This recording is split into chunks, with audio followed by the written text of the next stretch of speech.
Hi, babe. How are you? Good, you? Doing good. I guess this is episode 10 Um, of Grim Geography. yes, we're hitting double digits on all both podcasts now. Wow, that's good. It is. So, who are we talking about today? Actually, hold on. I want to make a quick note because I don't know I'll get this into the Halloween episode.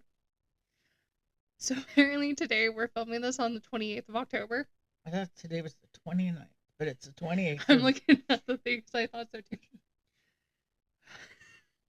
So you know how we made the joke in the Halloween episode about how now that we talked about this, something's gonna happen?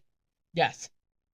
So in Pennsylvania, Um, a kid was a trick or treater was given a bag of cocaine. Oh my God. They don't think it was on purpose. I don't think it was either. But yeah, apparently mom was going through her kid's bag and found a baggie of cocaine of the booger sugar, as everyone calls it. The booger sugar. So I just in case I don't get that into the Halloween episode at the end. Yes. So, we broke the curse. So I am taking us to 1993. Okay. We are Where going. at? We are going to Aurora, Colorado, Oh my which God, which is Aurora famous for the movies, movie theater shooting. So apparently they had another mass shooting that was actually considered the deadliest until Columbine for the state. Wow. Colorado, they shoot them up. Uh-huh. So I am taking us to December 14th, 1993. Okay. So this was a shooting massacre at a Chuck E. Cheese. I think I remember this one. Mm-hmm. We are Okay, discussing come on, Nathan, people. It's like shooting up Disneyland. or discussing 19-year-old Nathan Dunlap. Okay. So do you want the shooting first, or do you want me to go into who he was? Let's go who he was.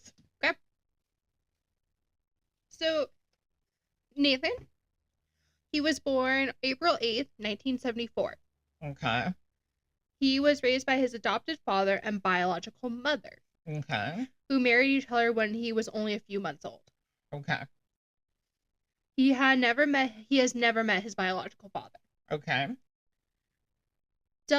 He was born in Chicago, but shortly after his birth, his mother was hospitalized in Waukegan, Illinois, and he was sent to a foster home elsewhere in the suburbs. Okay. At age two, sorry, at age 2 in 1976, Dunlap briefly lived in Memphis before moving to Michigan later that year. Okay. It wasn't until age 10 that Dunlap moved to Colorado in 1984. With his mother. Yes. So what happened was his mom was really sick, and so his family. He bounced around foster homes until she became better, which I have never heard of, but I guess that's common practice if there's not. I guess because of the adoptive dad was Yeah. focusing on her, and there's no relatives Yeah, I or guess. I mean, CPS I don't stepped in. know. I don't Or the know. relatives might have been crazy. There's that too. So in his later years, so this is what makes me think maybe he was removed from the house to begin with, because both his parents had a history of abusing their children. Okay. So his adopted father Jerry had played professional football Oh. and was over 300 pounds. Oh. He was the linebacker. He was the most violent towards Dunlap. Okay. Jerry would. This is what was Jerry. This is what has been said. Okay. So this is not what's been proven. This is what was said in the court records. This is what people have found in his history, and if there's a history of abuse, you can take it as you like with a grain of salt. No matter who the victim is, I tend to believe the victim until. Yes. Even if this victim ends up going and killing a bunch of people. I will still believe them if they claim Yeah. child abuse. So Jerry would throw him against walls, hurl him down the hallways, and hit him with objects and punch him. Wow.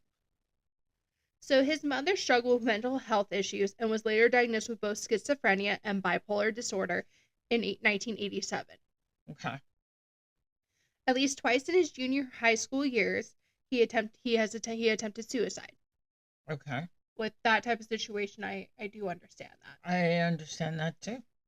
So when Dunlap was 14, his adoptive father asked a psychologist at Overland High School to evaluate him, and testing revealed signs of hypomania. Okay. No further treatment or formal diagnosis was applied. Okay. So they never sought out a former diagnosis of it. Okay. So he committed several armed robberies at age 15 in 1989, using a golf club and then firearms. He spent time incarcerated at a juvenile detention center, and due to an erratic episode, he was sent to a psychiatric hospital. Okay. Upon his release, he began selling drugs. Dunlap was arrested 5 times on misdemeanor offenses in 1993. Okay. So he has had a very long history with the law and with firearms. Yes. And if he has undiagnosed hypomania and they say he had an erratic episode. Yes. So then I think some of the blame also could fall onto the courts and into the hospital for releasing him. Yes, and his family for not getting him the proper care. But if his family was abusive, they weren't going to get him the proper care. No. But it was up to the And if the mother had mental health issues already, then the father, yeah. Mm-hmm. Okay. So he began working as a cook in May 1993 and was fired in July after a disagreement he had with his supervisor over schedule hours.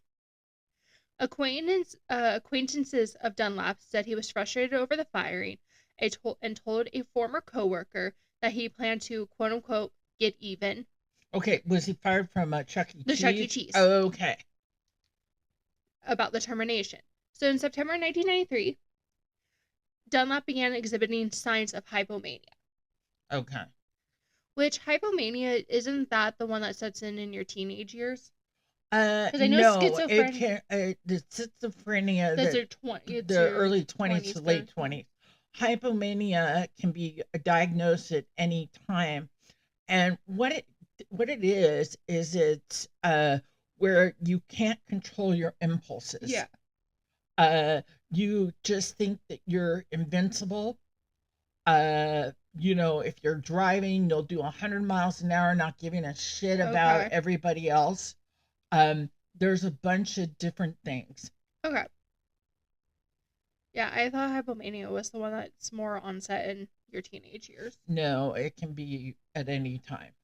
So, at this time, he had stopped eating and sleeping and became progressively more wild-eyed and unkempt. Okay. Prior to the crime, he committed a series of armed robberies. Okay. So that is who Dunlap is. That is his history. Okay, and since technically he had never been convicted of a felony, all of it was misdemeanor stuff, and he served time in a juvenile facility. Mm-hmm. I betcha he was able to buy the guns legally. Mm-hmm. Or he stole them when he did the armed robberies. Yep, I will tell you all about that. Okay. So, this is December 14th, 1993. Okay. So he's had this planned essentially since the summer, until the end of summer. So Nathan Dunlap entered the restaurant. You good, Roots?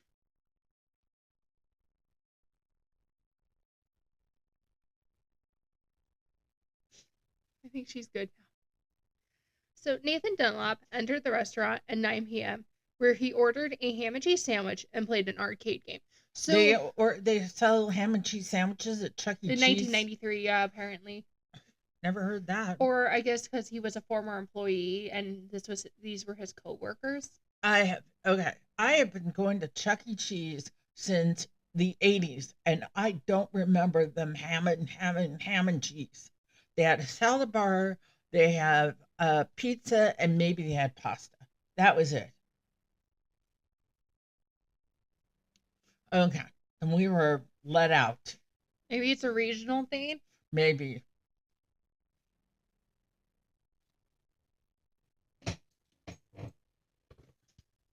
Well, it's not. On the off chance it's dad. Yeah.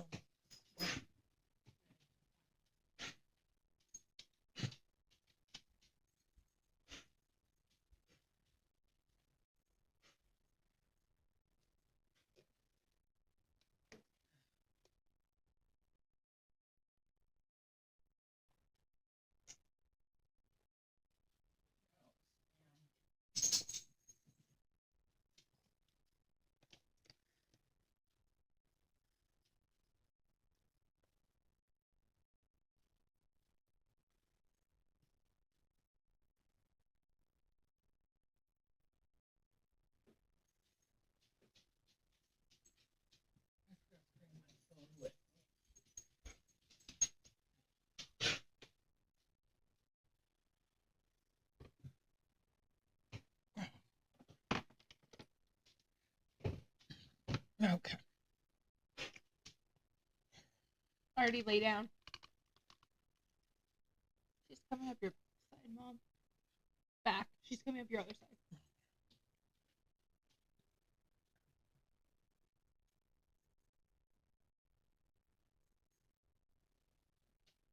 Okay. Already, we're trying to do something, baby. She's pulling out the cords. Or I'll just let Dad get mad about it now. Okay. So, this next part kind of throws me for a loop. I'm still worried about the ham and cheese sandwich. That's a really good point. I wonder if just because he was an employee, he could order it off menu.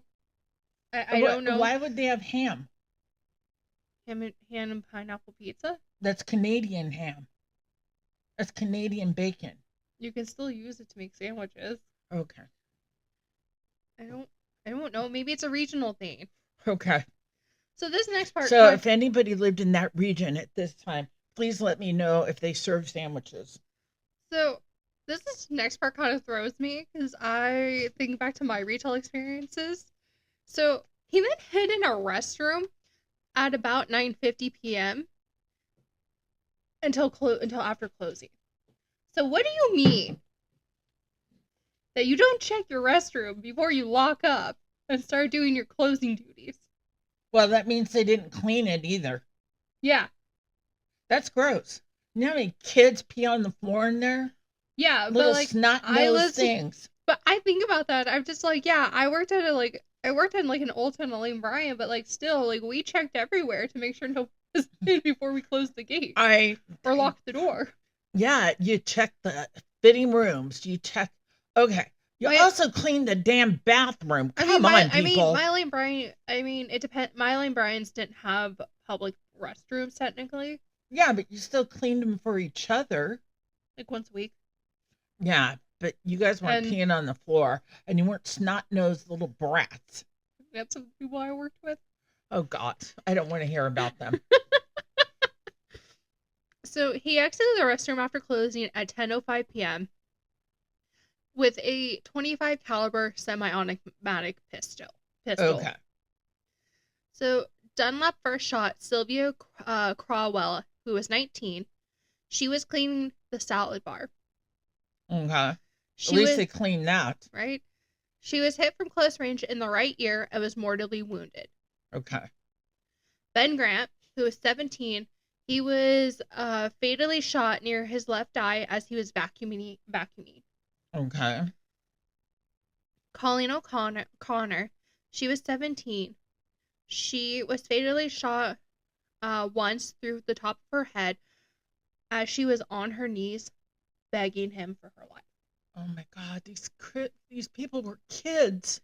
Bobby Stevens, he was 20. He is the lone survivor of the shooting. He is a lone survivor. He had been taking a smoke break outside and he had returned. He had basically returned to the restaurant to go back and went back in to finish his duties, and he had heard the noise, but he thought it was children popping balloons nearby because I guess there was like neighborhood or something nearby this. Okay. So he walked into the restaurant and unloaded utensils into the dishwasher. Dunlap came through the kitchen door, raised a handgun at him, and fired a shot that struck him in the jaw. He fell to the floor and he played dead. Well, that's how some people survive these shootings. That's how people survived Columbine. That's how people survived that McDonald's shooting. Was they played dead. Mm-hmm. That's essentially what they tell you. They tell you that play dead, and if there's a body nearby, try to get covered in their blood.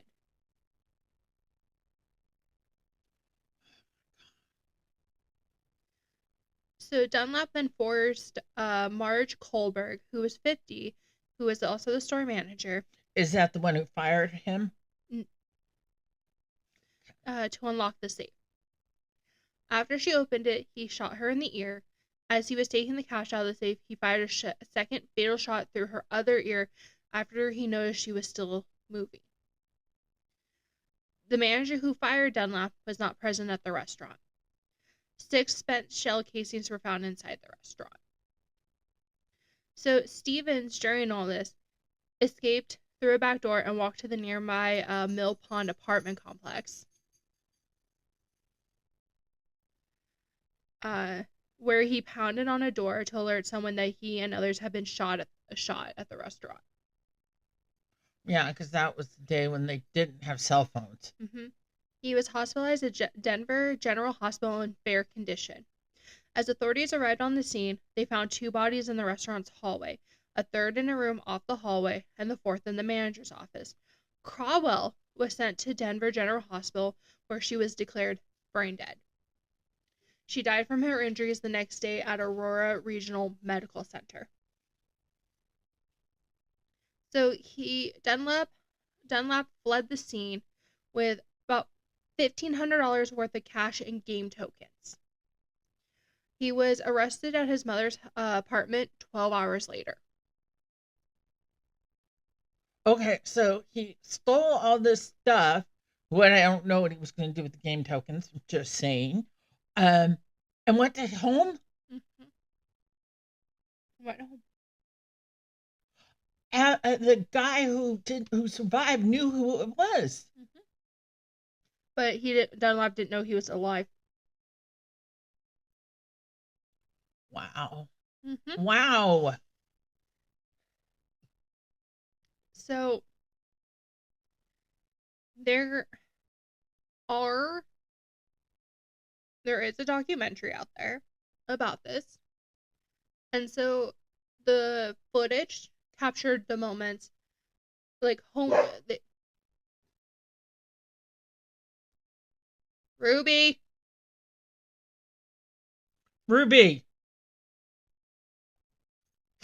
Go lay down. She's like, who, me? She literally pulled the who, me?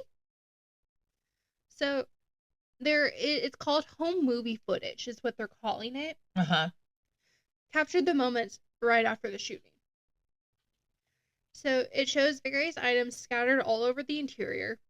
Ripped sheets of paper, ribbons, and plastic straws were found lying next to the snack bar, while a red miniature vacuum, the one O'Connor was using, a spray bottle, and a small broom were found lying on the floor in the showroom between the seating area and the 3 stage. You know exactly the layout. Yeah. We've been in Chuck E. Cheese enough times to know that exact layout. Yes. So Dunlap was found guilty of 4 counts of first-degree murder, attempted murder, robbery, and burglary. Wow, burglary. In 1996. Took him 3 years to go to trial. Because I wonder if they tried the reason by insanity. Yes, I would think so. That's the only thing I can think of. So he was found guilty. Uh-huh. So on May 17th, Dunlap was sentenced to death and an additional 108 years. During his sentencing, he swore repeatedly in an outburst that lasted for 3 minutes. You mean they couldn't tackle him fast enough to get him out of there? No, apparently they just let him go. That wouldn't go over now. Nope. Have you watched Court Cam? So, in 2008, Dunlap filed a habeas corpus petition with the federal district court, arguing that his trial attorney was ineffective by not presenting a defense on his mental health issues and child abuse. Okay. Which is the standard way they argue if they're trying to get their conviction overturned. So, does he want to be sentenced to life in prison or just have his death overturned? He essentially wants a retrial. Okay. So in August 2010, so another 2 years. So mind you, he's still alive in 2008. Okay. He was sentenced in 1996. Okay. In 2010, this federal appeal was rejected. Okay. So Senator U.S. District Judge John L. Kane wrote that Dunlap was fairly tried, competently represented, and justifiably sentenced to death. Okay. So they said, nah, you did it. It's justified. Yeah. And I didn't go really digging into Colorado's death penalty because Colorado essentially is similar to every state. It's kind of the only South that really is it's a little bit different. That's lining him up and killing him. Yeah. Yeah, so, don't do it in Texas and don't do it in Florida. There is like a little area that has like multiple boundaries, and there's like nobody in that area. Have I told you about this? Like the murder zone. Oh God. Where technically, there's this little area. I think it's in Wyoming or Utah. It's one over here, or it's like Montana. But there's like this 20-mile radius where no one lives around it. Or it's like 50 miles. It's so weird. No one lives in that area. So technically, you could go out there and commit murder, because the whole thing, and technically probably get somewhat away with it, because the whole thing is you are required to have a jury by the peers in the place that you committed the crime. Yes, and unless they give you they move you to another area. Mm-hmm. But technically, this one area, everyone calls like the murder zone. Oh God. Also, have you been keeping an eye on what's happening down in the bayous? No. In like Houston, how they pulled like I think 11 bodies, and they're still saying that it's not a serial killer? No, you should look into that. It's really maybe that's one we can talk about. They just pulled the 11th body yesterday, and the mayor and the police are still saying you guys are batshit crazy. That there is that's not a serial killer, and they keep pulling it from the same span of miles from in a bayou. I guess they're all jumping in and committing suicides, right? Or the alligators or crocodiles are eating them. So, jump to April 16th, 2012. He is still alive. Okay. Well, he should be. He's not that old. We haven't executed him yet. Oh, okay. The 10th Circuit Court of Appeals denied his appeal of his death sentence. Dunlap's trial lawyers were negligent during the sentencing by not providing evidence that Dunlap suffers from mental illness and abuse. They argued that the jurors heard evidence of Dunlap's mental illness. This would spare Dunlap from being sentenced to death. Okay. But yet they still denied it. They still denied his appeal. Yes. So on May 1st, 2013, Judge William Sylvester finally announces an execution date. That would be in mid-August 2013. Okay. Was he executed? We're getting there. On May 22nd, 2013, Dunlap's execution was put on hold as Governor John Hickenlooper, that's a last name, Yeah. decided against executing Dunlap or granting him clemency and instead signed a temporary reprieve in 2013. The reprieve meant that as long as Hickenlooper was governor, Dunlap would not likely be executed. So, according to the governor, one of the reasons that he did not choose full clemency was because Dunlap would have to remain segregated from the rest of the prison population. Groups, including the NAACP, contacted Hickenlooper requesting the sparing of Dunlap's life, arguing that the death penalty is disproportionately imposed on African Americans and Hispanics. Oh, was he black?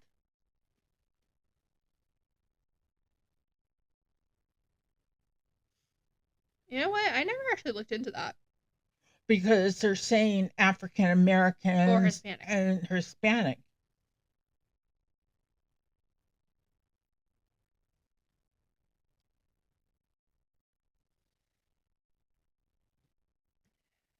Yes, he is black. He's black. That's why they're saying it.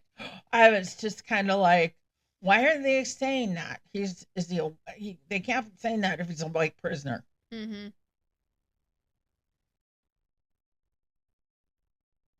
Okay.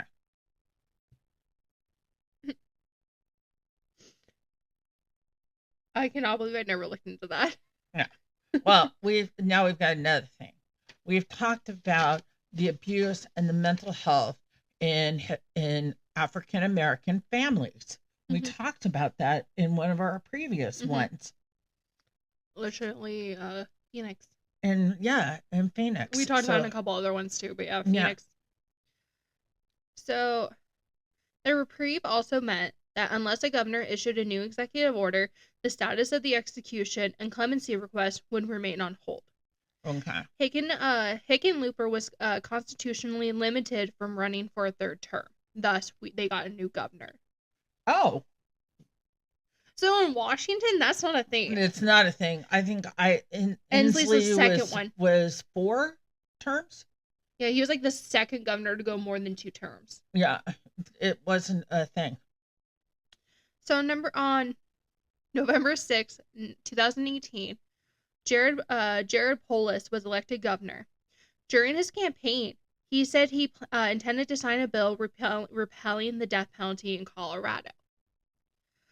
Regarding the Dunlap case, Polis said he had no problem following the current law, and he did not think it was appropriate to comment on a specific case during a campaign before actually becoming governor and reviewing the case to make an informed decision. Okay. Which, valid. That's very valid. Especially because the governor would have more in-depth knowledge than what is presented to the media and the general public. So on March 23rd, 2020, Polis signed a bill repealing the death penalty. He also commuted the sentence for all 3 men on death row to life without parole. So he didn't honor. No. What an asshole. Mm-hmm. And that is what I have for you. Well, that's what happens when you elect people that say that. You know. Yep. Think about the guys we have on death row in California that have been commuted or sitting on death row because, I mean, we didn't even kill Manson because it had been appealed. Whatever. And he ended up getting married in prison, all that fun stuff. Did he? Yeah. Oh, Charles Manson did, yes. I forgot. And I think a couple of his followers have gotten out. Mm-hmm. But the governor has stopped a few of them, too. Yeah. I mean, yeah. So this was the deadliest mass shooting in Colorado, being surpassed only by Columbine in 1999, 6 years later. And then Aurora.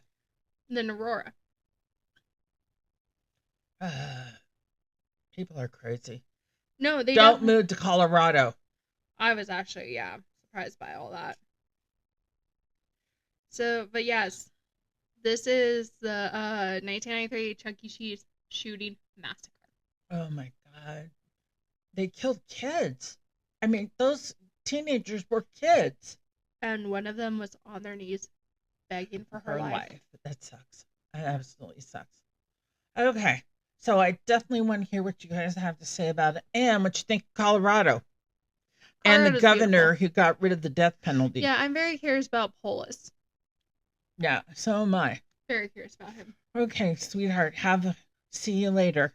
I will see you later. Okay, bye. Bye.